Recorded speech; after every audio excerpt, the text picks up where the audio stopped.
Тэгээд Австралийн нэг сайн нь би манай систем чинь англитай адилхан учраас би англид очиод лиценз хийгээд ажиллаж болох юм байлаа. Хятадын Бээжингийн Пекин их сургууль гэдэг чинь одоо Хятадын Harvard гэж үздэг шүү дээ. Step 1 чинь айгүй амархан AMC Part 1 гэдэг multiple choice question 250 question байгаа. 14 жилийн дараа яг нарийн мэргэжлийн эмч болж гарч ирдэг байгаа байхгүй юу тий? Тийм. Сайн байцгаана уу? Цагаан нөмөрхний тэмдэглэл подкастын маань 5 дахь удаагийн дугаар эхлэхэд бэлэн болж байна. За тэгэхээр бид энэ удаагийн дугаартаа бол дахиад маш сонирхолтой сэдвийн талаар ярилцгаар бэлэн болсон байна. Тэгэхээр энэ удаагийн дугаарт маань Австрали улсын Джон Хантер эмнэлгийн гастроэнтерологийн олгох эмч халиун эмчтэй бидэд ярилцахад бэлэн болсон байна. Тэгэхээр сайн байна уу? Танд энэ өдрийн мэндийг хүргэе. Бас манай подкастт оролцож байгаад маш их баярлалаа гэдгийг илэрхийлмээр байна. Зүгээр маш их таатай. За одоо Австралид одоо Монголд бол ингээд 5 цаг болж байна. Австралид хэдэн цаг болж байна? 8 цаг болж байна оройны. Хатасайны оройны 8 цаг. Маргааш нэгд өдөр ажил эхлэх гэж байна. Бид нар бүгдээрээ Крисмас шинэ жилгээд амраад одоо ажилд орцгох гэж байна. За тэгэхээр та бас нөгөө сая танилцуулснаас илүү дэлгэрэнгүйгээр бас манай үзэгчдэд өөрийгөө бас илүү танилцуулахгүй одоос 10 жилээ. За тэгээд дээрээс нь их сургуулаа одоо хаана төгссөн гэх мэт яг үе шатуудаа бас ингээд илүү дэлгэрэнгүйгээр танилцуулбал. Намайг Батхүрлийн халиун гэдэг би Монголд өсөж төрсөн. Тэгээд Монголд 8 дахь анги хүртлээр ангаах бишээ хими олимпиадад сонирхолтой явж байгаа. Хими олимпиадад төгөлж алтан медаль аваад тэрнээсээ хойш ангаахаар явах юм ингээд сонирхоод тэгээд Турк сургуульд ороод Турк сургуулаасаа гараад 33 бол намайг ангаахт химд маш сайн бэлдсэн. Тэгээд тэрнээсээ гараад ангаахт ороод ангаахт 1-р курсын оюутнууд гадаад улс руу явах шалгалт өгч ин гэсэн зард хараад тэгээд Хятад улс руу явах шалгалтанд ороод тэнцэж ороод тэгээд анаахын 1-р курсээ цогцоод Хятад Монголд 1 жил Хятад хэлний бэлтгэл хийгээд тэгээд дараа нь Бээжингийн их сургуульд 5 жил сураад анаахын хүний их эмч болоод төгссөн.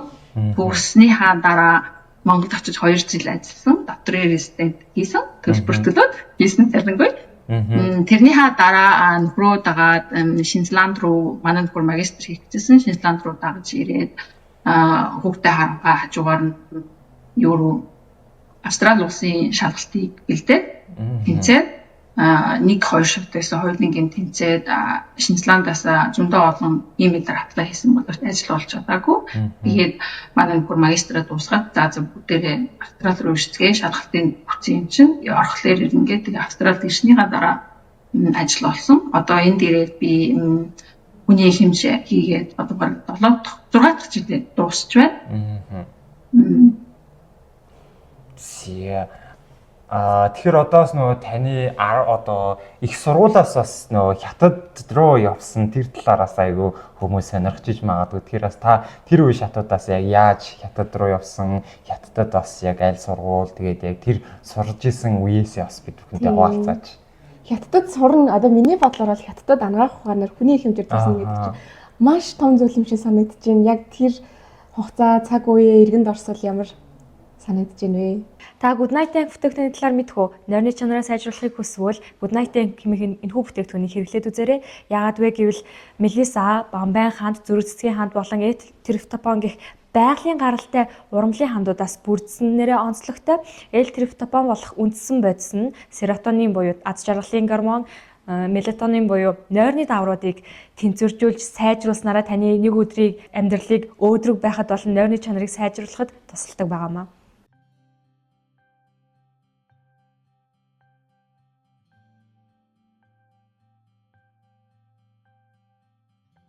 Маш сонирхолтой залуухан байсан. Тэгээд Монголд угаасаа аюу гой нөгөө нэг холбоот улсуудтайгаа аюух нөгөө нэг юм тэтгэлгүүд өгдөг байсан. Тэгээд түрүүчийн одоо Туркийн явсан юм чи ярьж байгаагаар бас Турк явах шалгалт болж байсан, Унгар явах шалгалт байсан.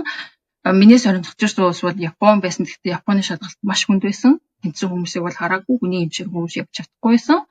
Тэгэхээр нь болоод тэгээд Хятад руу тэнцсэн Унгарын шалгалтаас хоцорсон байсан. Жохон харамссан.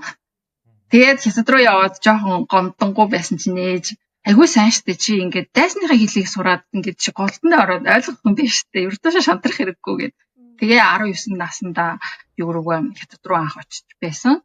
1 жил Моист одоо нэг жил хэлний бэлтгэл сурчаад ирсэн хэрнээ хятад дээрээ өсч ороод бүсэд хариулж чадахгүй байсан.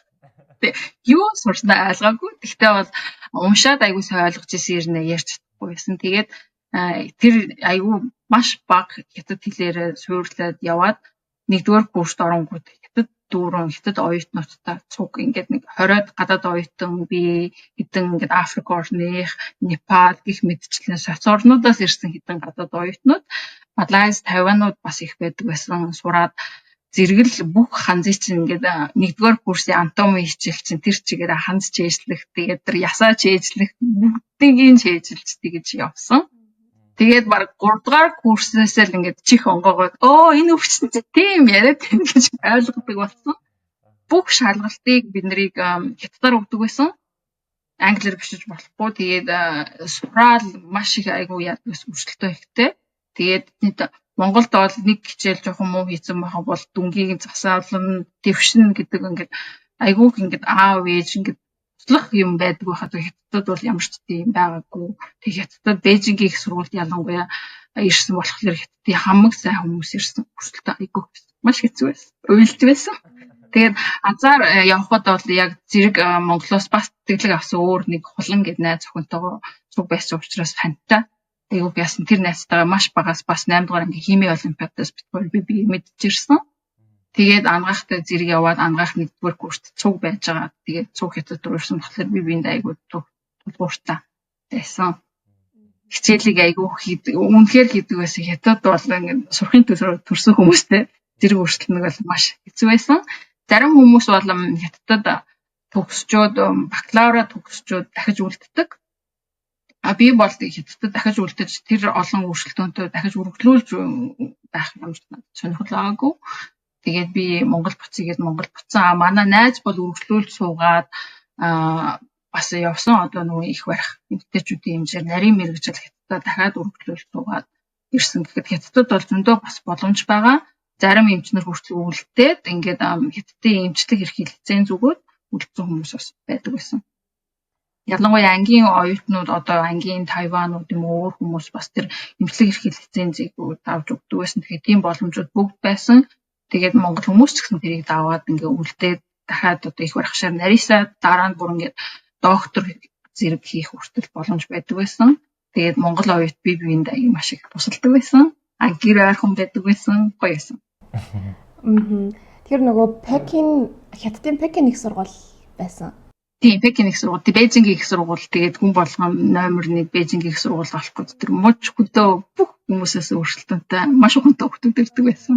Хэцүү байдаг байсан. Тэгэхээр тэгээд бидний чинь ингээд жигсаачин тэнгуут чинь ингээд эхний ингээд 20% орсон 20% орсон хүмүүс тэгэхээр жоохон мөнгөн урамшуулалтаа юу гэдэг байсан. Жилийн эц болохоор ингээд эхний 20 хүүхэд тэнцэн гэхлээр ингээд 800 юан ингээд бид нар бас айгүй өрсөлдөөнтэй тэрийг авах гэж айгүй бэлтгэж авдаг байсан. Гадаад оюутнуудад тэгэж урамшуулдаг гэх юм да.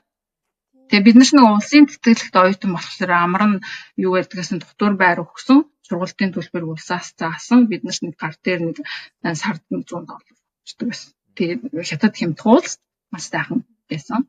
Тэрэндээ маш их баярлдаг. Хятадын ангаахыг ашиглаад одоо ингээд австралид ирж байгаа. Тэгэхэд энд австрал ангаах сурах гэж байгаа гадаад хүмүүс бол дор хаяж 300,000 төгрөг зарцуулна. Яагаад гэвэл жилийн сургалтын төлбөр чинь 50-аас 60,000 төгрөг гадаад хүн. Тэгээд тэрийг 5-6 жил сурна амьдрын гэдэг чинь маш их мөнгө энд зарцуулж тэр мэрэгжлийг авдаг. Тэгэхэд би одоо тэгж ихэнд австрал гадаад оюутан орж сураагүй маш хямдхан төлбөрөөр хятад сурчаад хөврөөд явж байгаа айгүйх баярлдаг. Гэхдээ энэ бүгдийг Монгол улс надад ингээд боломж олгосон. Тэгээ Монголд ангаах байхад угаасаа яг тэр нэгдүгээр курсын оюутнуудыг ингээд ирэмбээр нь чагсаагаад онооч нь өндөр гайгүй байвал одоо эхний 10 тагаа хүүхдүүд хятад руу юм уу өөр улс руу явах гэж тодорхойлт өгдөг байсан. Тэрэнд орох гэж бас нэг бас жоохон аминдаа өршөлтдөг байсан. Монгол улсд бол мэдээж гоё байсан өөрийнхөө улсд учраас нөгөө анатоми олимпиад маш их өрсөлдөнтэй. Тэгээд гараараа аюух юм ингээд аюу гоё ядгаас хятадд бол тийм боломж бол жоохон бага байсан. Тэгээд магадгүй хэлний юунаас болоод тийм илүү extracurricular activity бол үнэхээр сайн чадварыг өгсөн стандартад хийсээр болж дууссан. Хятадын Бээжингийн Пекин их сургууль гэдэг чинь одоо Хятадын Harvard гэж үздэг шүү дээ. Тэгээ яг дэлхийн ранкаараа маш өндөрт явдаг сургууль байсан. Тэгэхээр нөгөө манай яг оролцогч халуун өгч маань бол яг нэг сумаар 2 туулаа буудлаа гэдэг шиг Хятад болон Австрали гэдэг маш том 2 улсын анагаахаар сурсан учраас маш мүлжүүртэй хүн гэдэг шиг байна. Тийм болоод байна. Тэгэхээр яг Хятадд анагаахын чиглэлээр суралцахад яг давуу тал нь онцлог тал нь ийм юм байлаа шүү. Таны өнцгөөс харж байгаа зүйл юу вэ? Яагаад гэвэл та Хятад Монгол нэг жил сурцсан. Австрали 3 улсаас сурч чаддаг шүү дээ, тийм. Тэр надад айгүй юу яасан тэгээд тэр чинь нөгөө хүний устдаа бие дааж маш их сурсан. Чи ингээд хүн чиний өмнөөс дөнгөж царцгүй шиг гэдгийг айгүй сайн ойлгох хэрэгтэй. Өөртөө л маш их найдаж тэгээд time management-а маш сайн сурсан. Залуухан баг байхдаа миний одоо хичээл 17 хоногийн дараа дуусгаад энэ семестрд юу гарна тэрийг яах вэ? Тэгээд нэгэн хичээлээс дорож 4-өөс 5 хичээлийг тэгээд тэр чинь нөгөө нэг төгсөлтөн дээр ингээ 20% дээр ингээ жоохон money incentive байгаад байдаг тэрийг аванбараа ингээ тэгээд хичээлээ хуваагаад айгүйх ингээ бэлдэж айгүйх явдаг байсан парти.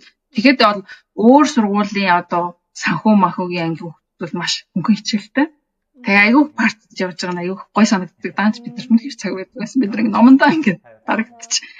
Айгүйх хэцүү байсан ч гэсэндээ яасаа. Тэгээд хэдтийн нэг гой нь юу санагдсан ингээ яг хэрэгтэй л юмнуудаа заагаад байсан юм. Би Монгол тахлаар ингээ баг 200 ширхэг яс чийжлэл гавлыг ингээ тэрж оноод атомын танхимаас ингээ бүр нэг гавлын ясыг аваад гуйж авдаг штэ. Тэгээ гэртээ очиод бүгднгийн нүзээр ингээ бүх нүхийн чийжлээд байхад надад бол бүх нүхийг чийжл гэж надаас Бээжинг ангах шаардаагүй. 3-4 том нүхнүүдээ энэмгээр 3 trigeminal nerve явна. Тэрнгээр тэр явна. Энийг заавал мэддэг гэдэг нэг хитэн нүхнүүдээ бол надаас үнэхээр шаардж байсан. Тэгэхээр бас амар хэрэггүй амар олон одоо тэр бүх болгон юмыг чийжлэх гэж бас хэрэггүй юм уу гэж би бас бодсон. Яг хэрэгтэй яг гэд тоошт төгсөөд гарахад яг тэрнгүүр чинь гурвсан мэдрэл яг тэрнгүүр явна тэрнгүүр яг тэрх юм байна гэдэг юмнуудаа яг хэрэгтэй амьдралд хэрэгтэй гэдгийг уялдаад асуугаад байгаа нь үлдэж сайтай юм гэж боддог байсан. Biochemistry гэдэг тэрэн дээр чинь Krebs circle Michael айгүйх ингээд oh my god тий одоо тэр чинь яг митохондри маш хэрэгтэй гэдэг. Одоо ч гэсэн миний ингээд 6 харагддаг байхгүй яг тэр байна. Тэгээ тэрийг айгүйх тэгэж яг яагаад чи энийг сураад байгаа гэдгийг ингээд ойлгочоод ингээд үзээд байдаг болохоор надад айгүй амар ингээд үлдээд байдаг байсан. Мэдээж тэр бас юу байсан ном ингээд access хийх library нь маш сайхан байсан. Би заримдаа ингээд хятадаар ойлгохгүй болохоор англи ном авчаад харьцуулаад яг юу яриад байгаа юм бэ гэж үзчихээд яг л энийг яриад байгаа юм байна. Ингээд энэ cochlear nerve чинь ингээд pair хийгээд ингээд pop гэд бүгдийг нь ойлгочдөг. Тэгэхэд бол айгүй амар байсан. Монголд би яг нэгдүгээр курст авах чинь нөгөө нэг айгүй дээр үе орс номнуудыг бүгдийг нь орс хэлбэг бол би Азтай орс хэл ээж заасан байсан учраас орс хэлэн дээр сургуулаад орс хэллийн номнуудыг бүгдийг нь уншаад ангаахт ингээд онцтой авах надад айгүй амар байсан. Тэгээ би хөдөөнөөс ирсэн манай курсын оюутнуудыг бас аюу харамсдаг, өрөвддөг байсан. Бид нар орс хэл байхгүй монголоор орчуулсан хэдэн ном дээр суурлаад дүн авахлаар чинь би орсыг ойлгоод хятадтай биш англи номтой харьцуулчаад би яг адилхан шалгалт өгөхлөр чинь миний дүү хамаагүй өндөр байхад надад санагддаг байсан. Тэгэхээр одоо бол Монголд би сайн ном урсан байгаасаа гэж найдаж байна. Тэгээд хятадд бол надад бол маш олон тийм өөр төвийн номнуудтай ингээд resource нь маш баялаг байдаг байсан. Мэдээж интернет тэр үе бас л юм байсан. Монголтай адилхан хужаад байхад бас бид нар бас нэг интернетээр хүмүүс чаддаггүй байсан. Яг номоо эргүүлэл аяг хүчдэг байсан. Одоо та тэгэхээр ингээд Хятадд яг бакалавра хүний хэмжээр ингээд төгссөн. Тэгээд яг Монголд хурж ирээд резидентийн хийсэн гэсэн шүү дээ. Тэгэхээр яг таны тэр резидентийн одоо яг амьдрал хэрэг байсан бэ? Тэр талаараа бас та хуваалцаач. Манай подкастын маань ивент итгэгчээр болохоор Injeli брэнд хамтран ажиллаж байна. За тэгэхээр Injeli брэндийн маань энэхүү бүтээгдэхүүн өөр дээрээ төмөр, зис, кальц, магний, цайр зэрэг 5 төрлийн эрдэсийг болоод өөр дээр агуулсан байдаг. За тэгэхээр бид бүхэн сайн мэдж байгаа цайр бол бид бүхний дархлын системийг дэмжих, за магний болохоор булчин чангараас шүрмэс татах зэрэг, за бас мөн стресс, за нойргуудл зэрэг үед бол маш эрг нөлөөтэй байдгийг бол бид бүхэн мэднэ. За кальц маань болохоор бид бүхний шүд болон ясны бат бөх бэхжилт солилцоонд бол маш чухал нөлөөтэй. Харин зис маань бид бүхний арсны нөхөн төлөвлөлт, за бас мөн одоо энэ ясны бат бэх байдал, дархлаа, за бас мөн өсний өнгө зэрэгт бол маш чухал нөлөөтэй байгаа гэсэн үг. За тэгэхээр та бүхэн энэхүү Injeli бүтээгдэхүүнүүдийг номин болон CUGS зэрэг сүлжээ дэлгүүрүүдээс авах боломжтой байгаа шүү. Ургаар баялаг Injeli протеин Ачаалал давах хүч. Ирж хүчийг мэдэр. Энжели. Өдөр бүр сэрэг. Монголын резидентийн төгсч ирээд бол мэдээж маш ингээд өндөр сэтгэлтэй Монгол улсын тэтгэлгээр сурчлаа. Монголдо очиод өстө бүтээн ингээд сурснаа ингээд идэвхжүүлнэ, хэрэгжүүлнэ гэдэг айгүй ингээд энергитэй ирсэн чинь маш хэцүү байдалтай тулгарсан. Эренгүүтээ лиценз авч чадахгүй болсон. Шинэ хууль гарсан дадлагчигч эмч гэдэг лиценз гаргана. Үрхийн эмнэлэгт ажиллана, эсвэл хөдөө орон гарна гэдэг. Тэгээд тэр лиценз нь гарахгүй гэдгсэн. Тэгэнгүүт чинь лиценз байхгүй болохоор ажил хийж чадахгүй. Хөдөө явах гэхээр хөдөө орон нутагт ажиллана гэхээр хэцүү цалин байхгүй. Тэгээд тэгсэн чинь резидентийн албанд сурч болно гэсэн опшн байсан. Тэгээд надад ойлгоход жоох хэцүү байсан. Би ингээ хүү эмчлэгт надад лиценз өгөөгүй өрнө. Би ингээ мөнгөө төлөөд резидентийн албанд сурч болно гэд. Тэгээд резидентийн албанд ангаахын хажуудлын сургууль дээр төгссний дараах албанд хандаад бүр төлөөд өдрийн нарийн мэргэжлийн резидентэд сурсан. Надад бол бас таалагдсан. Би яагаад гэхээр Монголд зөв болохоор Монгол 1-р эмнэлэг, 3-р эмнэлгүүдээр тойролт хийжсэн. Тэгээд яг резидентийн авалжны богинохон 18 сарын сургалт лээсэн. 3 сараар цусны дасаг, зүгний дасаг гэдгээр явчаад тэгээд дууссан. Сүүлдээ жоохон хэцүү болсон нь юу байсан? Цалингүй байсан учраас ингээд 18 сар нөхрийнхээ цалин дээр найдаж амьдрах хэцүү байсан. Тэгээд сүүлдээ би нөгөө хятад хэлтэй, англи хэлтэй учраас жоохон сатараад орчуулга хийж эхэлсэн. Орчуулга хийсэн чинь миний цалин айгүй өндөр, надад баг $40 нөгөөд тэгэхээр тэгээд би жоохон хайрын санагцсан. Би айгүй ингээд зовж хятадын ангахыг төгсч ирчээд би ингээд мөнгө өгөөд ингээд уурхад дээр орчуулагч болох гэж байгаа юм уу? Тэгээд өөрөөсөө асуугаад тэгээ энэс би дараа цаашаа хаашаа явах гэсэн чинь 18 сард төгсөөд олгох гэд 2 жилээр дахиад өссөн мэргэжлэрээ доктор дундаасаа төгсөөд тэгээд чи докторийн эмч гээд 24 сарын дараа докторийн эмч болно гэсэн тийм байсан. Төгссний дараа ажилд орох жоох хүндрэлтэй гэж сонссон. Манай урд урдны найзууд Монголд төгссөн найзууд болохоор тасаг хандив өргөн халиана чи ажилд болно гэсэн чинь би бас гайхсан. Би 18 сар цалингүй ажиллаад тэгээд дахиад олгохдоо өглөө тэгээд би тасагт ингээд өгүүлээ цалингаас 10 жилдээ жахгүй би тэглээ өгөх юм. Маш хэцүү байсан. Тэгээд надад жоохон таалагдаагүй үнэхээр хэцүү байж байгаа. Тэгээд би өртөөсөө гарах хэрэгтэй юм байна гэж бодоод тэгээд би нөхөрч угаасаа яагаад Шинжланд руу ирээд Шинжланд руу ирэхлээр нь би USML өгнө бэлдэж байсан. USML бүртгүүлчихэд эхэлжсэн чинь USML жоохон хэцүү санагцсан. Тэгэхээр бүр багын эмбриолог, макробиолог, биохимистри надаас асуугаад байсан. Тэрийг би 2 дахь курстэй мөрчсөн байгаа юмсан гомч. За болингүүт Австралийн шалгалтыг сонирхож Австралих яг нэг английнхтай адилхан яг зөв клиникээр шалгадаг тийм Australian Medical Council AMC 1 гэдэг шалгалт, онлайн шалгалт байсан. MCQ multiple question. Тэрийг гэртээ номын хөтөлж аваад хусаар агаад 3 сар бэлдээд 2 хүүхэдтэй байсан. Ээжигээ Монголоос авчираад өөрөө яг номын сум очиж бэлдсээр агаад дуусгасан. Тэрийг Австралийн шалгалтыг Шинжланд байхдаа дуусгачаад тэгээд тэр шалгалтаараа ажиллах гэсэн чинь 1-р онлайн шалгалт ч хангалттай биш. Австрали эмч болохын тулд 2 шат хэрэгтэй. Нэг нь онл гардан гэдэг ингүүд нь AMC Part 2 Australian Medical Council Clinical Exam гэдэг гардан шалгалт ингээ хүнээ үзээд анамнесаа хийгээд зүрхээ ингээ Австралид сонсоод өвдгөө ингээ exam хийгээд аль цагт холбоо тасарчдаа мэднэ гэдэг тийм яг шалгалт өгөх хэрэгтэй болоо тойролтоор ингээ яг юу гардан шалгалт өгөх гэдэг тийм шалгалт өгөх хэрэгтэй болсон гэхээр тэрийг бэлдэх гэж бас нэлээд утсан. Тэгээд тэр хүртлээр би өөр ажил хийж эхэлсэн Шинжландд. Одоо ангаахтай холбоо өрхийн эмнэлэгтэр ажилладаг байсан. Reception-ний нөгөө цус авдаг ажил хийдэг байсан. Тэгээд Азтай хятад хэлээр илүү их ажил уртаа олсон. Хятад хэлтэй англи хэлтэй ихлээр хятад өрхийн эмнэлгүүд аягүй сонирхолтой. Чи бүр юм ч юм биш тэ чи энийг хийх юм бэ, тэрийг хийх юм бэ гэдэг эренгээрээ бэлтэж байгаа цалангаараа цуглуулад дөнгүүтээ би энэ олгох шалгалтыг би хийх ёстой. Би тэгэхээр заавал нөгөө английн залуу англи руу очиж өгсөн гэдэгтэй адилхан би яг Австрали руу ирээд төлбөртэй 17 хоногийн курс суугаад bridging курс гэж байсан. Яг ингээд part 2 гэсэн бэлтгэж байгаа хүмүүст зориулсан тийм intensive 8-аас 10 цагийн өдрийн сургалтанд 17 хоног хийж дуусаад зөндөө одоо хүнээс зөв history авах, зөв өвчнөө тайлбарлах, break bad news-ийг яаж хийх үү гэдэг бүгднийг сурчаад тэгээд шалгалтаа өгөөд тэнцээд тэр шалгалт чинь бүгд үнэтэй. Нэгдүгээр шат чинь $3,000, хоёрдугаар шат чинь $4,000. Тэгэхээр би маш сайн бэлтжиж авахгүй би тэгээд тоглоод баймиргүй байсан. Тэгэхэд бас нэлээд мөнгө цуглуулах хэрэгтэй. Тэгээд Австрали руу ирж өгөөд буцаа шинжилгээ өгдөг хөвгтөлөдөг байсан л да. Тэгээд тэр нэлээд эднэлэг зарцуулсан. Тэгээд тэрийг хоёрыг дуусчаад за одоо боллоо гэдэг Шинзландтай 2 шалгалтаа өгчөөд apply хийсэн чинь ажил олсон. Чинь ажил олгосон чинь аюу хэцүү.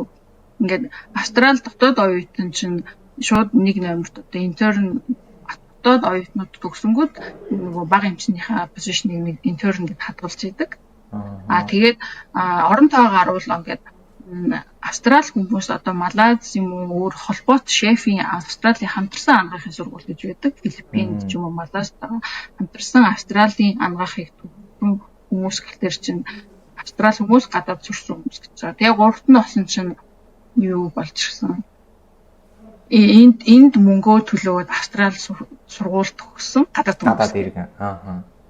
Тэгээ ингээд пад гээ яваад исэн чинь чи Австрали хүн анаа сургууль соёлд мөнгө ч төлөөгүй бүр шал өөр болсон шүү дээ. Би бүр 5-д ч илүү амар доошоо орохлоор яг тэр intern гэдэг жил болгон ангаах төгсгөд чинь тэр intern гэдэг чинь уус даяараа нэг дотор хитэн position аваад тэр position-д хүрчихгүй аюу хэцүү. Надад бол хийж хэрэггүйсэн. Тэгэнгүүт чинь тэрний дараагийн ажил гэдэг чинь сургууль төгсний 2 дахь жилийн ажил гэдэг ажлууд байсан. Резидент гэхэлэр тэр чинь бие даацсан хүмүүсийг айгүй ах сонирхолтой байсан. Чи эмнэлэг дээр гараад чи шууд хүнийхээ цусыг аваад уян зуугаа хийгээд эмчилгээгээ бичдэг хүмүүсийг авах байсан чинь би тэрийгэ хийж чадахгүй жоохон хэцүү байсан. Би тэгт чинь бараг 7 жилийн gap болчихж байгаа байхгүй юу? Тийм. Монгол төгснөөс хойш энэ хүртлээ. Тэгэнгүүт тэрэнд нэлээд ажилласан чинь азар явж таараад за нөхөртэй хэлээд бүгдээ Австрали руу очих хэрэгтэй. Би очих хэрэгтэй. Би ийм ойрхон болсон юм чинь гэдэг. Тэгээ нөхрөө хүүхдүүд бүгдийн шинжилгээ Австрали руу чирж ирээд тэгээд хөдөө орон нутг руу ингээд байнгын оршин суух виз өгөн тэгэхээр хөдөө орон нутгийг очсон чинь яг хөдөө орон нутагт Азны колон бага хэмжээний орон тооны ажил байштраад нөгөө дотоод хүмүүс нөхөдөө явах сонирхолгүй. Тэгээд тэр нь Сиднейгээс дотгож байгаа гүн рүүгээ 5 цагийн зайтай Дабо гэдэг газар бага хэмжээ орон тоогоор ажиллаж байна. Тэгээд тэгж эхлэхээр бол миний ажил маш амархан гоё гэсэн бага хэмжээ чинь намайг анагаах төгссөн 1-р курсын 1-р жилийн эмч гэж үзэл бүгд юм ингээд хүн болго ингээд заах үсгээр явсан. Тэр чи одоо шесний катетерийг ингэж давна, уян зүгтэй гэж давна, паскатыг тэгж давна, имэйл тэгж бичнэ гэдэг ингээд баа ингээд хүн ингээд advice supervision байдаг учраас тэгээд явсан учраас маш амархан хэлсэн. Ацтай хэлсэн. Үгүй шууд Сиднейгээс юм уу өөр эмнэлгүүдээс байсан бол ингээд даваад ингээ 2 юм уу 3 дугаар ангаах төгсний 2 юм уу 3 дугаар жилийн ажил эхлэх болохоор жоох айгүй хүнд ажиллаж эхлэх байсан. Тэгээд Австралид болохоор PGY гэдэг л айгүй чухал postgraduate year гэдгээр тэгээд postgraduate year 1-ыг intern гэж хэлдэг. Тэр чинь ангаах төгссөн хүн postgraduate year эхнийхээ ажил ажиллаж байгаа юм шиг хүн нэргээ baby юм эмч гэж ярина. Цалин нь бол бас яг юу 70,000-аас эхэлдэг. Тэгээд 2 дахь жил нь болохоор чинь PGY2 гэдэг нь тэрийг resident гэж хэлнэ. Тэгээд resident болоход энэ 2 жил чи өөртөө суур мэргэжлээ ойлгох чинь амгаахын ямар юм ч болохгүй чинь. PGY3 дээрээ чи юу чи ингээд нарийн мэргэжлээ юу явах вэ гэдэг хүмүүс хуваалцдаг. Чи өрх рүү явах уу? Чи нарийн мэргэжил рүү одоо дотор явах уу, хаалгаа юу гэдэг юм гол PGY3-гээс хүмүүс алж эхэлдэг. Би PGY3-аас шууд надад дотор байнга ойр санагддаг resident хийснээс ч юм уу. Тэгээ би дахиад доторыг сонгоод тэгээ би Дабогоос ирэх хэрэгтэй бас яг тэр Дабо гэдэг чинь хөдөө орон нутгийн ийм доторын нарийн мэргэжлийн сургалт гэж чадахгүй жижиг зэрэглэлийн имлэг. Тэгээ би хот бараад Ньюкасл руу ирээд тэгээд энэчнээ доторын нарийн мэргэжилгээд доктороор найрсаа тэр нь physician college гэдэг бүртгүүлээд тэгээд тэр ажлаа амаараа ярьцлагаараа тэмцэж ороод тэгээд урьдчилсан. Энд болох тэр хэцүү нь аппликейшнаа бүглөөд амаараа интервьюороо тэнцэж ураад ур чадвараар тэнцэж ураад тэнцвэл чи сургуультанд орно. Орсныхаа дараа чи цалинтай гоё Монголын ресторатороос ялгаатай цалинтай. Тэгээд чиний толгоо дээр чинь ингээд дотрын эмчийн нийгэмлэг буюу Royal Australian College of Physicians гэдэг том байгууллага байдаг учраас чиний эрх ашиг бүгдийг хамгаалаад чамайг төлөөлөөд тэрний гэрээ хэсэг эмнэлэгтэй чинь харьцдаг. Тэгээд тэр миний том байгууллага болохоор бид нарыг дотрын эмчийн нийгэмлэгт тэнцсэн эмчин чи тэр тойролтыг хийх ёстой, энэ тойролтыг хийх ёстой, тэдэн ширхэг хүн үзэх ёстой, тэднээс рүү зүрхний бичлэг хийх ёстой гэдэг сар болгон бид нарт ийм даалгавар шиг юм байдаг. Тэрийгээ хийгээд тэнгуүтээ за ингээд 3 жилийн докторийн ерөнхий гэдэг дуусгана гэж байна. Тэгээ тэрэн дотороо бид нар чамаас 2 том шалгалт авах. Чи хүснээрээ 3-3-аараа сонгосоор байгаад чи хавдар, зүчний хавдар, хөнгөвчлөх эмчилгээ, зүрх хэдэргээл ингээд тойрч явж. Тэрийгээ бас нөгөө сургуулийнхаа албатай аягүй сайн яриаш бүх мэргэжлээ тойрч чадахгүй хэмжүүлэхгүй юм чинь. Тэрийгээ хийчихэнгүүтээ дахиад тэр нөгөө шалгалт өгдөг бичгийн шалгалт чинь дотрын ерөнхий эмч ямар мэдлэгтэй байх шаардлагатай гэдгийг шалгалтандаа бэлдэн. Би энэ 3 жил ингээд өдрөө болгон тасгийнхаа хөвнийг үзээд амралтаар нь үзэж байгаагаар нэг ирээд гэхдээ ирээд би одоо коллеж миний толгойчнуудаас шаарддаг байгаас чи ийм шалгалтыг өгсөн гэдэг. Тэр шалгалтаа бас эренгүүтээ одоо нөгөө хавдрын breast cancer-ийн BRCA тэр жижигний уушгины канцерын тэрний эсрэг юм гэж тэрийг бүгднийг уушч дуусаал цээжлээл тэгээд дараа нь болохоор одоо ходоодон дээр тэр гэж бэлдэж агаад тэгээд шалгалтаа өгөөд тэнцэнгүүт чинь за нэгээ тэнцэн тэрийг авахлаар коллежийн exam гэж байгаа RSCP exam гэдэг шалгалт англихтаар болохоор MRCP гэдэгтэй тэнцэхээр тэрийгээ тэнцчингүүт за одоо тэгвэл бас гадаа шалгалт гэж аавн тэр нь болохоор миний анх өгчээсэн лицензийн шалгалтаас маш хүн шалгалт хэцүүлшгүй. Тэгтээ яа тэгэхээр чи докторийн байрыг нарийн мэргэжил чи дуусчих чинь гэж бодож байгаа чи докторийн ерөнхий чи тий цус мусаа чи бүгднийг тойрцсон чи ям дээр ямар нэгэн хүн ингээд докторийн холбоотой юм шиг чи дор хаяж чи хүлээ авах бас чи гарангуйтаа энэ бөөрнийх байна тэрнийх байна тэр мэдрэлийнх байна энэ эсвэл булчингийнх байна гэж чи шилжүүлээд явах чадвартай байх хэрэгтэй гэж үздэг учраас тэгээд гарч ирнэ тэнгуүтээ long paces гэдэг англид байдаг шалгалт байдаг тэр нь болохоор бид нэр болохоор long case гэж үздэг тийм нэг бас гардан шалгалт байдаг одоо докторийн нарийн мэргэжлийн дуусж байгаа тэр шалгалтаа асуу тэгээд тэр шалгалтын жилд нэг л байна унчвал эх жил унчиж төгсч чаддаг. Тэр жоохон ачаалалтай чи жижигрээ хийн өөрийнхөө 40 цагийнхаа ажлыг хийн хажуугаар нь гэртээ ирээд юмаа уншиж шалгалтандаа бэлдэн тэгээд групп үүсгээд тэр кейс аягүй сайн ярихгүй бол study group шалгалтаа тэнцэхгүй бол чиний юу чинь жилчээ алдагдаад байна чи докторийн ерөнхийд төгсөхгүй дахиад нэг үйлрээд PGY5 тэр чи шалгалтаа дахиад өгнө. Тэгээ чамд 3 удаа унах их байгаа. Чи 3 унчвал чи докторийн нарийн мэргэжлд явчихдаггүй наа. Уучлаарай. Би чи өөр мэргэжлд өрөх болов уу гэдгээс авах. Зөв. Тэгээ гоён тэгээд нэг урамтаа нь болохоор ингээд энэ цалин жил болго өсөё. Би интернээр хэлэхэд 70,000-аар жилд эхэлжсэн. Гэхдээ тэнгуут чинь 2 дугаар PGY гэхэлэр чинь 10,000 нэмэгдэж чинь 80,000 болчихно. 3 болго чинь дахиад 10,000-аар нэмэгдэж чинь. Тэгээ эмчнэр бид нар ч гэсэн хизээч юу яадаг вэ? Суурь цалин дээр амьдэрдэг. Бид нар айгүй илүү цаг хийдэг хэвчтэй. Монголд ч гэсэн илүү цаг хийдэг хэвчтэй. Тэгээ би тэр хоёр шалгалтаа дуусчингуудаа докторийн ерөнхийг дуусчлаа basic physician гэдэг basic юм а бүгдийг дууссан. Одоо энэ дундаас чи юу руу ормоор ингээд дараагийн шалгалт. Тэр нь болохоор advanced training буюу gastroenterolog руу би одоо дахиад нарийнсан. Тэр нь дахиад гуйчлаа. Тэгэхээр чин одоогийн байдлаар юу гэсэн хөлөр чи intern resident-ийн 2 жилээ хийцэн. Докторийн ерөнхийгээр чи 3 жилээ хийцэн. Тэгээд чи докторийн advanced training-ээр 3 жил хийцсэний дараа чи төлөвлөж болно. Тэнгүүд чинь зарим хүн чинь шууд улаан шугамар пад гэж тэнцэхгүй учраас докторийн ерөнхий 3 байна уу 4 жилийн доктор ч юм уу зарим хүн 5 жилийн доктор дуусгах гэдэг хүн болгоных өөрөд. Зөв. Тэгээд тэр дараа нь тэр нарийн мэргэжил олго руугаа орох чинь маш өрсөлдөөн. Олго руу ороход чи мөнгө төлөөд орчих Монгол шиг тийм гоё хэвчээч байхгүй. Тэгэхэд чи энэ нэгдүгээр шатаа төгсөн, хоёрдугаар шатаа төгсөн чинь ердөөсөө сонирн биш. Болгон төгсөж байгаа. Чи энэс илүү юу хийсэн? чи жижүүрээ хийн, цалингаа авна, 1-р шатаа өгсөн, 2-р шатаа. Гэхдээ энэ ингээд энэ жил өгсөн докторийн ерөнхий нийгэмлэг энэ 400 хүн дундаас чи юугаар илүү учраас надад байгаа хоол босруулах 20 хүний позишныг чи явах хэрэгтэй юм бэ. Гингүүт чинь тэр хүмүүс чинь хажуугаар нь ийм хурал нийтлэл хийсэн, би хажуугаар нь ийм судалгаа хийсэн, би магистр оройгоор сурцсан чинь нэмэлтээр шүү дээ. Тэрийгэ хийж ярьж би ангаахын төгсөх курст байхдаа ингээд гастригийн конференцд ороод ингээд бүх юмнуудаа гуйшингаа биччихээж тэнцээд тэнгуут чинь за одоо чи сургалтанд тэнцлээ тийшээ ороод тийшээ гастрийн тийшээ орно гэдэг чинь үлэмэрлээ шүс бас уцснаас амар. Тийм ээ. Тэгвэл чи одоо ингээд тэрийгээ дуусчлаар айтайхан болно гэсэн. Voyage брэнд маань шүлтлэг усаар төрлөө нэмсэн байна. Шүлтлэг усыг бий болгохын тулд 120 метрийн гүний уснаас 6 давхар дамжлагтайгаар шүүн гаргаж, байгалийн хужраар эрдэсчүүлэн шүлтлэг болгон та бүхэнд хүргэж байгаа юм байна. Шүлтлэг усыг ууснаар хүний бие организмын хүчил шүлтийн хэмжээ тогтворжиж, бодисын солилцоо эрчимжих давуу талтай байгаамаа.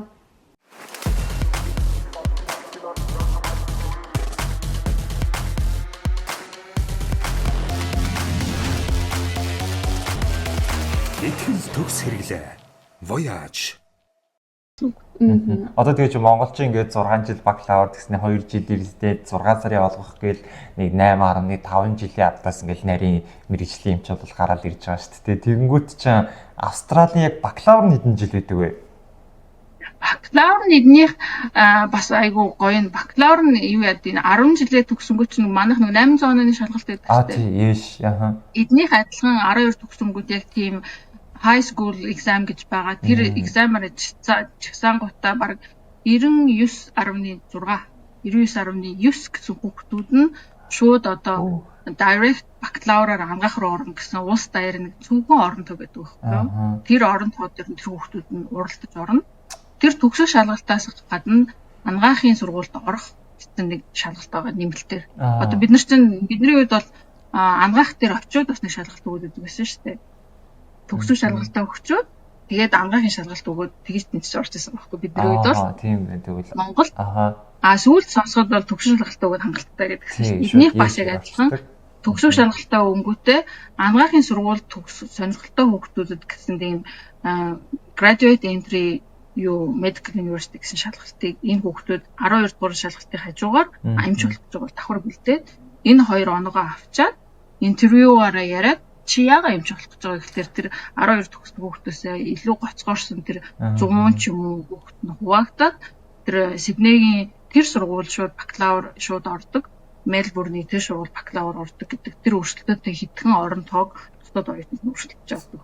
Тэгээд авчмууд тэрэнд тэнцчүүл тэр хүүхдүүд 6 жил болоод ангаах чинь маш азтай хүүхдүүд, маш ухаантай хүүхдүүд. Тэрэнд тэнцэхгүй зөндөө олон австралчууд байдаг учраас бид нар яадаг вэ гэхээр 3 жилээр юм байна. Одоо аптекч, физик эмчилгээ, фармаси, эсвэл амбуланс, нерс ч юм уу өөр мэргэжлэр сурчаад тэнгуүтээ дахиад тэр graduate entry бакалавр авсан хүүхдүүд ангаахт орох гэсэн бас өөр шалгалт байдаг. Graduate entry to medical гэдэг тэр шалгалтыг хажуугаараа бэлдээ. Тэр хүмүүс чинь туршлагатай хүсвэл ажиллаа хийсэн ч хүмүүс юм. Тэрийг бэлдэнгүүтээ энэ оноогоороо би аптекч би ингээд 10 жил аптек хийсэн, би шалгалтыг өгсөн. Би аптекчд дургүй би юу нэмж болъё гэж бодлоо гингүүтээ.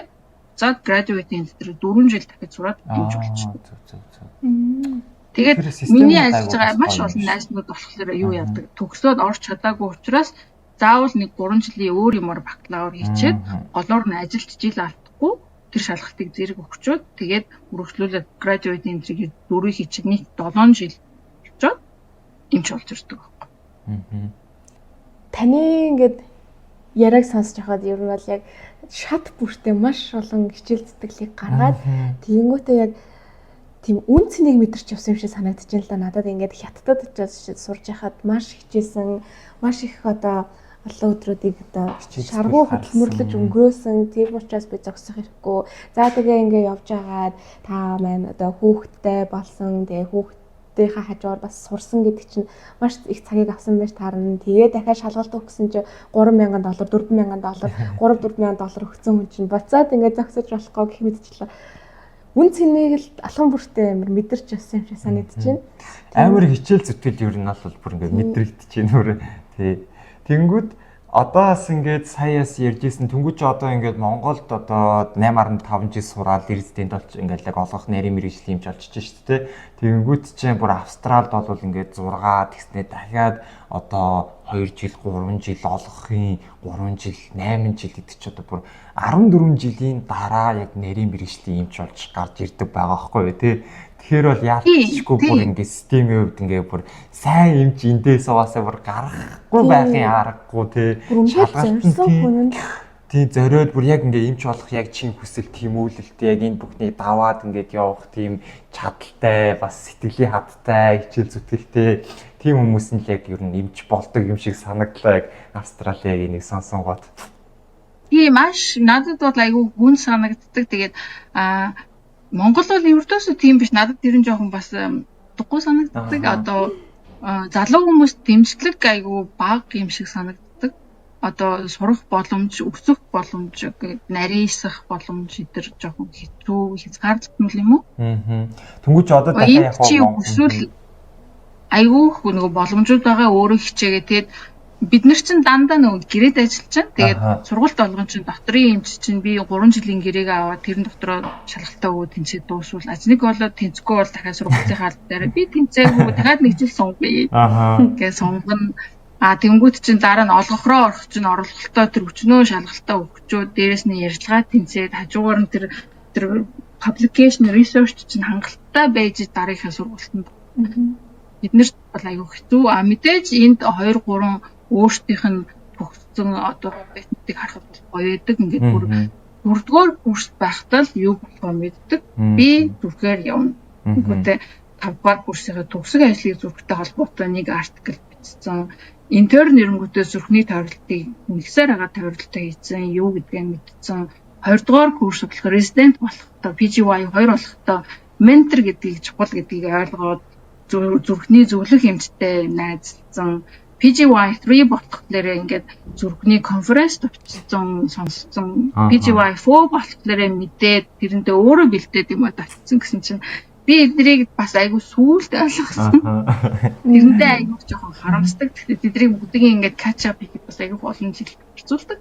Гэхдээ тэгээд шантрашгүй явдаг гэх юм да. Тийм үү. Тэгвэл анзаарч нөгөө гоё маш гоё юм мэрэгжил дуртай үнэхээр дуртай тултал юм.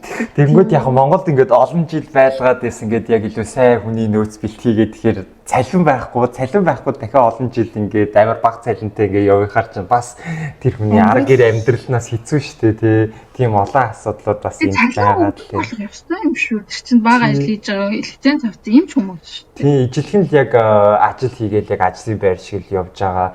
Тэгэхэд бол яг одоо бол яг маш бага хэмжээний цалинтай байгаа асуудал бол ямарчсан Монголд бол байгаа л байгаа. Тэгэд яг маш олон ингээ хүмүүс яг энэ санхүүгийн асуудал ч юм иймэрхүү юмнаас болоод ангахаа төгсөөд одоо хайдаг ч юм уу тий өргөжлөө сурч чадахгүй болдог ч юм уу. Тиймэрхүү асуудлууд бол маш их гардаг юм шиг үлээ. Харин тий ямар санд би очичоод би орчуулагч хийхэд хамаагүй өндөр цалин аваад би тэгээд жоохон гомдсон. Би амар хэцүү сурч ирчээд би ингээ орчуулах хийх гэж амар. Би уурхаад орчуулагч би ингээ нэг гоё нэг Монгол нөгөө CT томограф машинууд ингээ суулгаж ирсэн. Тэгээ хувьжаагаас ирээд тэгээд биднийг инсталл хийхэд аягүй дуртай явж исэн ирнэ. Би ингээ орчуулагч л basically хийжсэн. Одоо нөгөө та Монгол 2 жил нөгөө резидентээ хийсэн шүү дээ. Тэр юусоо Австрал дүүцүүлэх мөцүүлэх тийм боломж бол юусоо байгаагүй юу те? Баггүй. Баггүй. Бүгдийн яг. Тэр дүүцүүлэх ингэдэг эдний хохлоор дүүцүүлэх 2 3 улсууд байдаг. Тэгээд чи тэр одоо чинь Английн PACES өгсөн үү? Английн чи MRCP өгсөн үү? Тэрийг өгсөн байвал айгүй амар. Чинь өгөөгөө бол дүүцүүлж чадахгүй. Тэгээд манай монголч ямар ч юмтай дүүцэхэр экзам биш. Тэгээд жоохон хамгийн хэцүү би одоо ингээ харж байхад зарим ингээ ангаах төгсөн найз нар ингэдэг байхгүй. Наа чинь би одоо мэдээж Монголдо зөвлөсөн мундаг хүмүүс байгаа шүү дээ Монголд. Тэд нар ийшээгээ ирээд хөвгөлөө гэхлээр дүүцүүлж чадахгүй. Ягаад гэхлээр би өөрийнхөө л ингээд одоо зөвхөн докторийн одоо хоол бус оглохгүй хийгээ явж байгаа шүү дээ 6 дахь жилийн ажиллаа. Тэгэхэд өстэл хүрээгүй явж хахад тэрий чинь Монголд 2 жил болоод докторийн зөвлөлт гэхэлэр чинь энэ улс чинь тэрийг ингээд дүүцүүлээд манай системтэй адилхан ингээд хүлээн зөвшөөрч чадахгүй. Тийм байна. Тэгэхээр яг Монголд одоо яг Австралид яг хэдий олон хичнээн яг Монгол эмчнэр ингэж байгаа бол та тэр талаараас мэдээлэл байгаа болов? Нэг гоё нь намайг ихтэй ангаахт очиж байхад, Бээжингийн ангаахт очиж байхад бидний дээр бас нэг монгол хич яг Монгол улсын тэтгэлгээр ирсэн. Бид нэр бакалаврын 1-р курсын үед ингээд нусаа наацсан оюутан очиж байхад яг курс төгсөж магистр хэлсэн монгол эмч байсан. Ихч монгол ихч. Тэр төгсөөд тэр ихч магистраа хятад Бээжингийн ангаах хийчээд доктороо хийчээд тэгээ байж байгаа тэр ихчтэй би сүүлд Шинзланд байхад холбоо ярьсан чинь би Австралид байгаа штэ хэлсэн гэж хэлсэн. Тэгсэн чинь надад айгүй урам. Тэгээ би аливаа шалгалтын нэгийг өгсөн байсан. Өө тийм үү би нэгийг өгсөн штэ гэж чинь. Өө өстой гоё хоёроо өг гэд. Тэгсэн чинь надад ингээ уурд ингээ хүн хийж байгаа болох тэр за яг болох юм байна. Гоор адилхан сургууль. Би өөртөө яг л болно гэд. Мэдээж тэр ихч бол доктороо хийсэн маш мундаг байсан. Тэгтээ адилхан сургууль өгсөн бакалаврын мэдлэг адилхан байх хэрэгтэй. Шатад айгүй ингээд чиглүүлж аюуг явдаг байсан. Одоо тэр эмч Мельбурн хотод байдаг. Зүрхний нарийн мэрэгжлийн эмч гэдэг. Тэгээд би өөрийгөө мэднэ өөр яг лиценз авцсан гэдэг эмчтэй одоогийн байдлаар таараагүй. Харин тийм баха юу зүг. Өндөө олон монгол эмч нар энд хандаад шалгалтын өгч байгаа нэгээд авцсан 2 дахь бэлдэж юм гэж боломжтой. Тэгэхээр одоос яг нэг сонирхолтой бас яг нөгөө үзэж байгаа хүмүүс маань бас айгу эргэлзэж магадгүй л дээ. Одоо нөгөө Монголын яг ашуусын лиценз яг энэ одоо нөгөө диплом нь яг хүлийн зөвшөөрөгдөх болов та болоод нөгөө Пекин университед одоо төгссөн дипломоороо болвол ингээд Австралид эмчилгээний лицензийг шалгаад төгсөн шүү дээ. Тэгэхээр яг ашуусын диплом зөвшөөрөгддөг болов зөвшөөржсэн Монголын 3 сургууль байсан. Бүр ач гэдэг сургууль байсан. Тэгээд гин байсан. Яг үзэхлээр ингээд гарч иржсэн. Тэр яг 3 Монголын сургууль гарч ирээд тэгээд тэрийг төгсөн бол энэ Австралийн лиценз шалгалтанд суух хэрэгтэй гэсэн тийм дүн гарч иржсэн. Тэгээд тэрийгээ өгөөл шалгалтаа бүр ингээд хараад биишээ л явах хэрэгтэй гэж хараад хэлэхдээ болно. Окей юм уу? Тэгвэл одоо ингээд яг төгссөн. За би одоо хайж байгаа мэдэхгүй байгаа. Бакалавр төгссөн яг тэр хүүхд одоо яг яах ёстой вэ? Юу бэлдэх ёстой вэ? Хаашаа холбогдох вэ? Мэдээлэл хаанаас авах вэ? Энд ингээд би өөр ингээд гадаад одоо Европоос ч юм уу ирсэн эсвэл Польш моос өөр гадаад одоо манай эмнэлэг дээр аягүй ирдэг байхгүй. Тэгээ харж байхад тэр хүмүүс аягүй хурдан лиценз аваад явцсан хүмүүсийг харахад нөгөө нэг gap year байхгүй хүмүүс маш хурдан хурцээсээ одоо жишээ 6 дугаар курст байхдаа би хаашаа явна гэдгийг мэдээд одоо AMC нэгийг одоо төгсөх шалгалтын хажуугаараа бэлдээд одоо Монголд одоо хэрвээ резидент хийдэг бол резидентүр хийж явахдаа би заавал нэгийг хийшүүгээд номыг худалдаж аваад бэлдэж байгаа дор эстрийг хятадд очиж өгчөө хятадд өгдөг байхгүй тэр multiple question. Тэрийгээ өгчөөд яг тэр гардан шалгалтаа үнэхээр чадахгүй тулгуурлаад байгаа бол тэрийг нь ирж хийчээд ирэхлээр маш сайн зарим хүмүүс ахлаар бүр ацтаа ингээд нэгдүгээр шалгалтаа гадаадд өгчөөд энтгээсээ лаа хийгээд өдөр орно баян хэмжээний дутагдaltaа Австралид. Тэг. Одоо тэмүүд яг нөгөө нэг степүүдтэй яг шалгалтуудаа хэрхэн бэлдсэн талаар бас сэтлээ ярилцъя гэж бодож байна. Тэгэхээр та яг степ 1-д яг яаж хэдий хугацаанд ямар арга техникээр бэлдсэн бэ? Step 1 чинь айгүй амархан AMC part 1 гэдэг multiple choice question 250 question байгаа. Тэгээд тэр чинь өөр 3000 төгрөгийн шалгалт. Сургуулаа ангаах гэдэг институт нь ороод ирнэ. Ангаахын сургуульд гэдгээ ороод бүртгүүлэл болно гэж хэлэнгүүт төхөөрөл авчингууд мөнгө төлөөд өдөртөн гараад ирэнгүүт төлөвлөөд би бол яг ингэ суусан. Амар богино хугацаанд бэлдсэн биз дээ. Би урд нь жоохон дуншаад 6 сар ингээд нятлах хүүхдээ нэгээс доош настай хүүхдээ ингээд хажуугаар ингээд байсан чинь айгүй удаад байсан. Тэгээд гэр орны ажил маш их зарцуулаад байсан чинь яг нэг нас өрөнгөд ээжигээ дуудаж ирээд ингээд би одоо хүүхнээс хүүхдээ гаргачих юм байна. Та ингээд харчлаа юм байна. Дөнгөтэй ээжигээ хоёр жоохон хүүхдээ бэлдээчээд өглөө 8 цагт нэг улсын лайбрери руу очичоод 8 донгоод орой 5 тэгээд орой 8-5 хүртэл тэгээд яг тэгж байсаар хагаад тэгээд тэр нөгөө нэг яг бэлд шалгалтын бэлддэг multiple choice question гэдэг ном байгаа. Тэр ном бүгднгийн бүр 3-4 ийгээд дахин хийгээд анх бүр ойлгохгүй. Нөгөө хятад дикшнэри гаргаад чи бид нэг дахиад нөгөө хятад хандаас ойлгохгүй. Зарим мэдээж ойлгохгүй. Миний сурсан чинь ангаах чинь хятад авсан юм чинь. Тэгэж айгүй их нэг шалгалтаа ингээд тэгэж ойлгох гэдэг монголч байхгүй шүү дээ. Тэгэж тгийгээ өгчин чинь тэнцсэн чинь би өөрөө ч итгээгүү, манай найз нар ч итгээгүү. Тэгэд яг Шинжландд бас нэг Бээжинг ангаах төгсөн Тайван охин байсан. Тэр охин болох дээр би ч хамшиг ингэж ганцаараа бигдчихдэггүй. Би мөнгөний төлөө курс суучих юм ингээд курс суудсан. Курс бол айгүй амар. Курс сууцсангууд тэр multiple choice question ингээд сүүлийн 10 жил хийсэн гэдэг багцыг нь бүгднийг бэлдээд өдөр болгоо ингээд 100 200 300 гэдэг тест хийдэг тийм курсууд байдаг. Бид нар чинь номороос махраад ч өөрөө ингээд шалгалтаа асуултаа ингээд бэлтгэх хэрэггүй. Хариултууд байгаа. Яагаад гэдэг чинь тайлбарлсан байгаа. Тэгэхээр тэрнийхээ төлөө чи курс мөнгө төлөх хэрэгтэй. Би бол курс мөнгө чадахгүй байсан учраас би өөрөө махараа бүгд ингэсэн. Тэгээ номоо ингээд тэдгээр буцсан тэр байдаг гэдэг ингээд 3 4 тэр тест хийгээд алдаад ахлаа чинь ингээд чийслэж байгаа. Тэр ном дээр тэдгээр юм байсан. Тэрэн дээр тэр байсан. Тэр нь тэгээд одоо нөө суур боловсролын одоо биохи юм гэдэг ч юм тэрнээс ахуулаад одоо бүх одоо тэр үгүй тэгдгүйсэн яг гоё байдаг гэсэн докторийн юм байсан хагалгаа байсан эмгтээчүүд байсан мэдрэл. Яг одоо клиник хэмжлэгээ. Одоо Английн тэр нөгөө тэр залуугийн өгсөн шалгалт тест тэр хоёр айгүй адилхан шалгалт. Лаб гэдэгтэй. Лабын нэг зүйлтэй айгүй ойролцоо асуучраас айгүй хийж болохоор шалгалт байсан. Зөв. MRI тэр хараад энэ юу вэ гэж 8 хэлт ингээд харагцсан зураг тавиад энэ тэр гэдэг. Тэгээд тэгж хийдэг гэсэн учраас бодлоо тэгээд тэрийг тэнцчихсэн. Тэр бол өөрөө яг ингэж суувал миний бодлоор 3 сард болохоор ердөөсөө ингэж сатарахгүй юм гэж.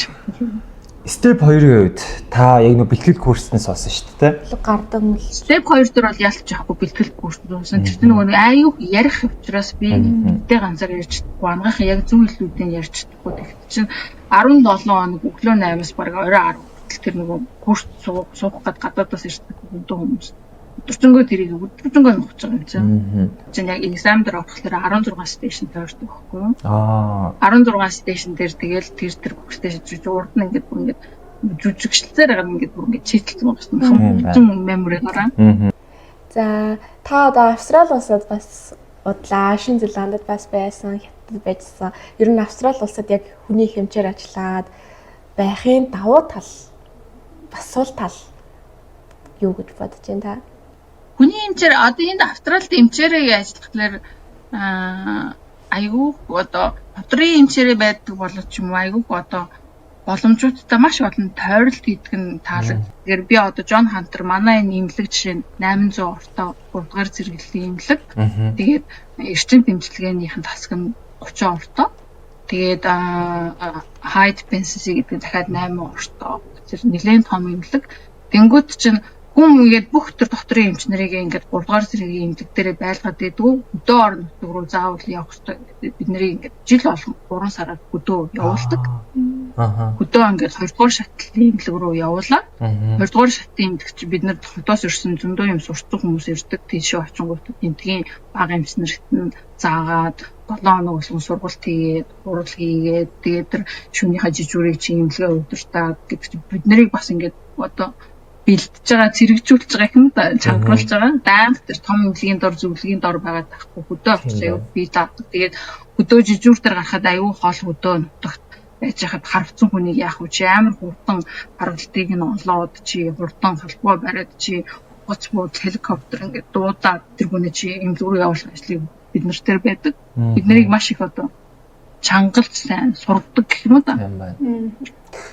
Тийм. Тэгээд Австралийн нэг сайн нь би манай систем чинь англитай адилхан учраас би англид очиод лиценз хийгээд ажиллаж болох юм байлаа. Канадтай адилхан юм бол би шалгахгүй. За тэгэхээр манай подкаст манаас өндөрлөгдөх чинь тэгэхээр сүүлийн асуулт нь одоо та илүү яг энэ Монголд байгаа эмч нар, залуу эмч нарт эрүүл мэндийн мэрэгчлэтнүүдэд бас юу гэж өөрийнхөө зүгээс зөвлөх вэ? Сур маш би даад сур тэгээд яагаад сурж байгаа ингээд ойлгоод явахлаар айгүй хэрэгтэй л юм шиг санагдсан. Тэгээд одоо тэр хичээлийг пас гэдгээр нь биш ингээд нэг bigger picture-ийн хаашаа явах чинь гэдгийг айгүй харуул айгүй тэгэхээр яваад байгаа юм шиг санагдсан.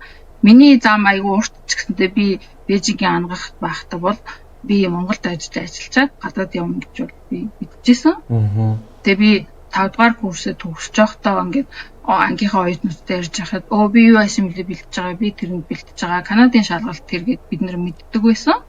Тэгээд хуваагдаж яангуудаа яг дагнаж явж исэн. Тэгээд хичээлийг зөвхөн дүн гараад падгээд ингээд мартчихгүй юм шиг яг тэр одоо миний хэлдгээр Krebs cycle яагаад гэдэг уншчихвал чи мэднэ. Тэгээд одоо митохондрийн өвчин чи яг ATP ABC гэж үзчихэнгүүтээ тэр чинь яг юунаас болдог юм гэж чинь генетик өвчин дээр айгүй ороод ирдэг. Тэгэхээр үн чи actually тэр биш үү гэж бодлоо айгүй амар ингээд линк хийхлээр үлдэх нь айгүй сайн юм л гэж. Одоо жоо explore хийгээд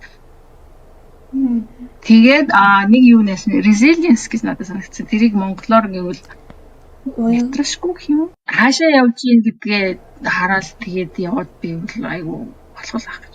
Мэргэжилтэй дуртай байх хэрэгтэй. Би бол өөрийгөө мэргэжилтэй маш их дуртай л юм чинь. Ажил бол айгүй хүнд бид нар яг л адилхан 40 цагаа хийчээ. Дээрээс нь жижүүр 7 хоногт нэг хийгээ. Тэгээд 4-7 хоногт нэг weekend жижүүр хийдэг гэдэг чинь дандаа нэмэлттэй цалин аваад ирдэг. Эмтгийн гадаад улсын инженерийн цалин яагаад өндөр вэ гэхээр бүгд илүү цагаар ажилласан учраас одоо жишээ нь би intern юмч байхад би 70,000 гэж хэлжсэн да. Тэгэхээр тэр чинь жилийн эцээр би ингээд тайлан тооцоход миний гар дээр авсан цалин 90,000 байх ч лээ. Би 30,000 төгрөг илүү цагаар ажилласан баг. Зөөр цалингаар хийж байгаагүй. Тэгээд ажилласан ч гэсэндээ улс чинь нийгэм чинь чамайг бүлээн зөвшөөрөд өнгөөр урагшуулж байгаа. Чи бүдээ явсан бол цалингийн чинь нэмж байгаа. Чи шүний ээлж хийсэн бол чи илүү рейтер шүнийхээ ээлжийг хийж байгаа. Чи урт цаг ажилласан бол чи болж байгаа. Чи бүтэн сайнд ажилласан бол чи 2 double гэдгээр цалин авч байгаа хгүй. Жирийн өдөр 8 цаг байсан бол би бүтэн сайнд ажиллаж би 16 цаг ажилласан ажиллаж ч юм уу. Гэт тэгэхээр тэр ингээд олон хэцүү ажиллаж байгаа ч гэсэндээ тэрийг компенсейт хийгээд одоо хүлэн зөвшөөрөх боловч гэх юм уу та. Тийм байна. Тэгэж бас явд юм. Тэрийг нь хийхгүй бол бас хүмүүс ингээд үргэлжлүүлээл ингээд буйны юм хийгээд явах хэцүү шүү дээ. Тийм шүү. Би тэгээ одоо чинь би айгүй ингээд Christmas-аар гэртээ баймаар байсан ч гэсэн за Christmas-ийн 12 цагийн shift хийчихвэл би 24 цагийн цалинтай болчих юм байна шүү дээ. Одоо хийчих. Нэг өдөр Christmas ингээд орчихж байгаа байхгүй. Яг л нөгөө бас хэдийгээр үнэхээр яг хүний төлөө явж байгаа ч гэсэндээ үнэхээр бас яг үнэлэгдэх хэлбэр нь тийм байгаад байх юм бол нөгөө хүмүүс маань бас яг чин сэтгэлээсээ хөдөлмөрлөх гэдэг зүйл нь яг чин сэтгэлээ барьж чадж гин үгүй юу? Бүр үнэхээр дуртай л бол тийм байх боломжийг Монгол ус олгоод байгаа юм шиг санагдаад байгаа. Харин тийм бор зүгээрээ хүн чинь тэгэж амар олон жил сайн дурын хийж явж чадахгүй шүү дээ. Тэгэхээр яг таны хэлж байгаас бол яаж өсөж дэвшгүй яг ямар боломж байна? Боломж бол хаасаагүй байгаа. Чийл зогсох хүсэхгүй бол боломж бол хаасаагүй байгаа юм байна. Жишээлбэл Австралид одоо нэг шалгалтандаа унчих юм бол өөч шалгалтандаа унсноо тэгвэл ийм боломж байна гэдэг тийм боломжуудаар маш их хангаж байгаа юм шиг санагдаж байна. Тэгээд яг байнга сураад байнга төсөн дэвших хичээгээрээ тэгэнгүүт бас яг таны ярианаас сонсоход хамт эргэн тойронд байгаа хүмүүс маш их нөлөөлт юм байна. Яг ингээд жишээл хятадд ингээд байж хахад таны үеийнхэн найзууд чинь тийм газруудад ингээд шалгалтаа бэлтгэсэн байгаа. Жишээл гэж яхад манай Монголд байгаа одоо манай 5 дугаар курсынхан ямар ч байсан 6 дугаар курсад төгсөөд резидентээ орчоод тэгээд цаашаа яахаа ихэ шийдэндээ. Ямар ч юусэн нөгөө дэлхийг одоо харахгүй байгаа юм шиг. Яг монголоор л ингээд хаагаад байгаа юм шиг санагдаж байна. Надад бас яг таны яриаг сонсоход Зя маш их баярлалаа. Тэгэхээр манай подкаст маань ингээд бас цаг маань өндөрлөж байна. Тэгээд өнөөдрийн дугаараар ихтэй үнэхээр аймаг гой сонирхолтой дугаар боллоо. Тий. Бүр үнэхээр ингээд бүр хичээх ёстой юм байна. Тий. Бүр ингээд мэрэгжилтэй мэрэгших ёстой юм байна. Байнга суралцах ёстой юм байна гэдэг зүйлийг бүр амар илүү гой ойлгоод танаас бүр ингээд үнэхээр их мотивац авлаа бүр. Өөр өгөөч. Тий. Яг үсэн хүмүүсийг ч гэсэндээ яг тэгэл яг ингээд бүр хичээлээ маш сайн хийгээд ингээд тийх байх гэж бодож байна. Нөгөө нэг яг аль улсын шалгалтанд эхлээд бэлтгэх вэ гэдэг тэр хүрт оюутнууд маань амар хин тавсан юм шиг санагдаж байгаа хгүй. Би эхлээд ANBD өвчмөл амар олон талын ашигтай байна гэдэг ч юм уу. Амар гоё өгөөчтэй байлаа. Танд маш их баярлалаа. Тийм, тэднийг айгүй өрт зүг бодчихдаг байгаа юм. Би чинь зөвхөн Австралиг устраас миний шалгалт бол Австралид л аплай хийн, Австрал, Шинзландд. Азны ковид гарсан учраас англи руу болохоор болцсон байсан. Англи надаас плаб асахгүй гэсэн. Би урд нь бол плаб надад шаардах байсан чинь би өдрийн ерөнхийдөө дууссан чинь шийсүүд ерөнхийлөгчийн заавч болсон. Гэсэн англиг айгүй сонирхоод явах гэсэн чинь талин болсон. Тэгээ залуу хүмүүс бол айгүй гой боломжтой. Энд айгүй австралийн инженер жилийн чөлөө аваад тэгээд англи явчаа зүдөө ингээд нөгөө гэрээт ажилтан хийж байгаа. 3 сар тэнцээ ажиллага 3 сар энэ ажиллаж байгаа. Тэгээд буцаа өрөөдөр эсвэл англи хүмүүс серф хийх дуртай гэдэг учраас австрал ажиллаж байгаатай буцаж очиод тэгэнгүүтээ нөгөө нэг аль бие осны нарийн мэргэжлийн сургалтанд ороод тэгээд нухагтаал ажиллаа хийгээл жижүүрээ хийгээл шалгалтаа өгөөл явдаг байхгүй. Хүн болгонд опшн байгаа. Яа баярлаа тэнд.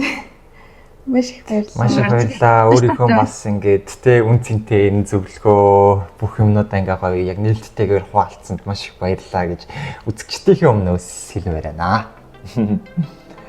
Зүгээр таатай байна. Баярлалаа.